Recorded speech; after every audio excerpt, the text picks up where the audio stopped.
The room smelled of old books and freshly brewed coffee, but all I could hear was my heart pounding. Sam leaned back in the chair opposite me, his eyes sharp, his recorder placed strategically between us. "Aunt Joy," he said, his voice steady but piercing, "this story you're trying to bury, it could destroy everything."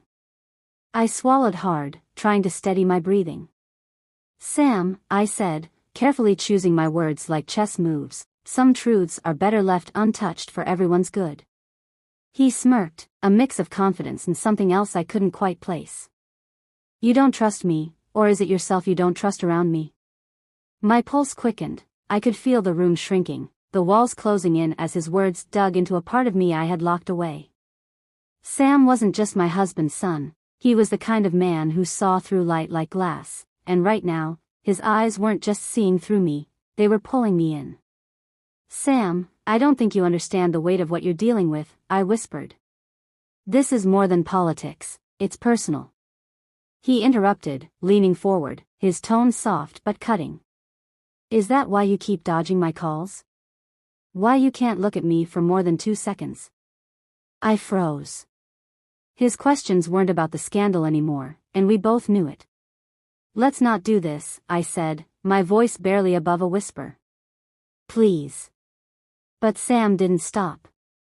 He moved closer, his gaze locked on mine. "Do what, Joy?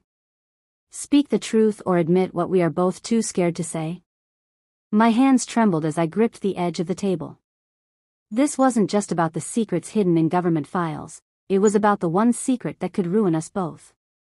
In that moment, I knew it wasn't the senator's career on the line, it was everything I thought I knew about control, loyalty, and love. Sam's eyes didn't waver, and neither did his words. "You've spent your entire career cleaning up messes, fixing problems before they spiral, but this," he leaned back, his voice growing softer, almost like a confession. "This isn't something you can control, is it?" I looked away, my gaze falling on the framed photograph of my husband and me on the bookshelf. My husband, the man who had handed me a life of power and prominence. But at that moment, all I could feel was the weight of Sam's presence. "This isn't about control," I replied finally, my voice barely steady.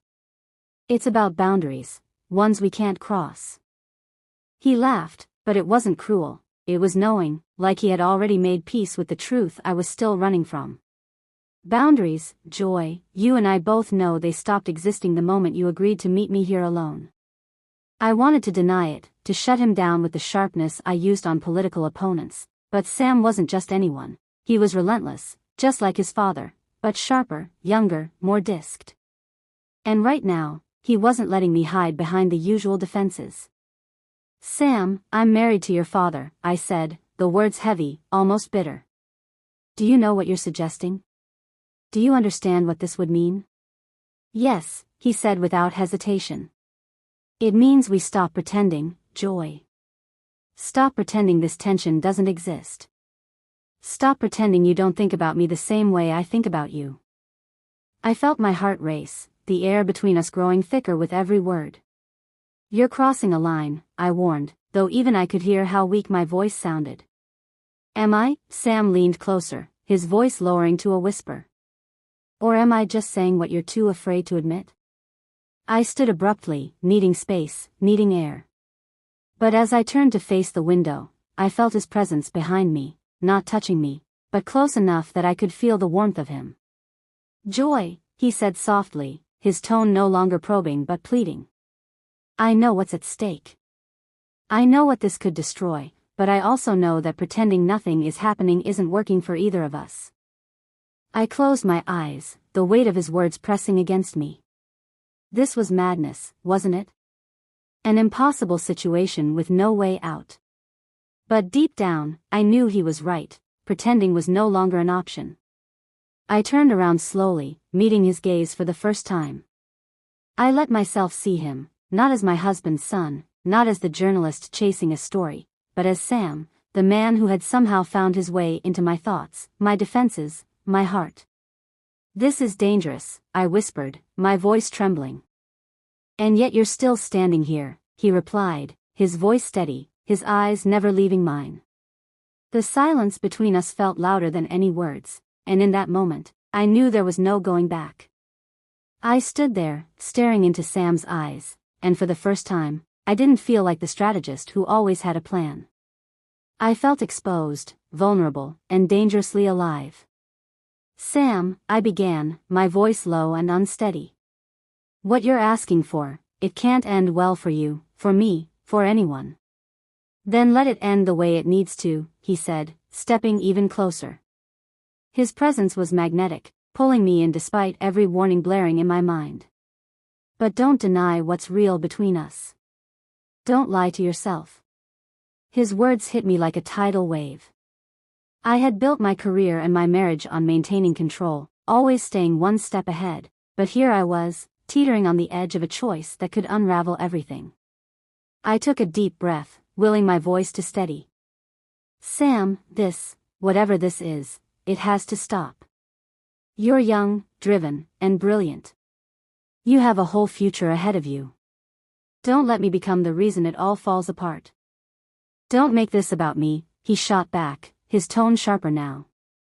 "You're the one running, Joy.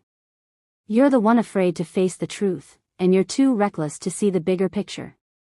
I snapped, my frustration finally spilling over. "This isn't just about us. It's about your father, my career, the people who depend on me to be better than this." The silence that followed was deafening. Sam looked at me, his expression softening, the fire in his eyes replaced with something deeper, something almost like regret. "You're right," he said finally, his voice barely above a whisper. "You're right, Joy. But that doesn't make this any easier." "No," I admitted, my own voice breaking. "It doesn't." I stepped back, putting more space between us. My heart felt heavy, like it was being torn in two. "Sam, you need to focus on your work, on your future, and I need to fix what's broken in my own life before I can even think about anything else." He nodded slowly, his eyes never leaving mine. "I back off," he said quietly, "but don't pretend this didn't mean something to both of us." I whispered, tears stinging the corners of my eyes. "But some things aren't meant to last, Sam, and this is one of them." He gave me one last lingering look before turning and walking out the door. As I stood there alone in the silence, I felt the weight of my choices settle over me like a heavy cloak. I had made the right decision, but that didn't mean it didn't hurt. My advice to women: as women, we often find ourselves in positions of power, influence, and responsibility. And while it's tempting to follow our hearts when faced with complex emotions, we must always weigh the consequences of our actions. Sometimes, the strongest thing we can do is walk away from what feels right in the moment to protect what is truly important in the long run: our values, our integrity, and the people who look up to us. Love is powerful, but so is wisdom. Let your wisdom guide you, even when your heart tries to lead you astray.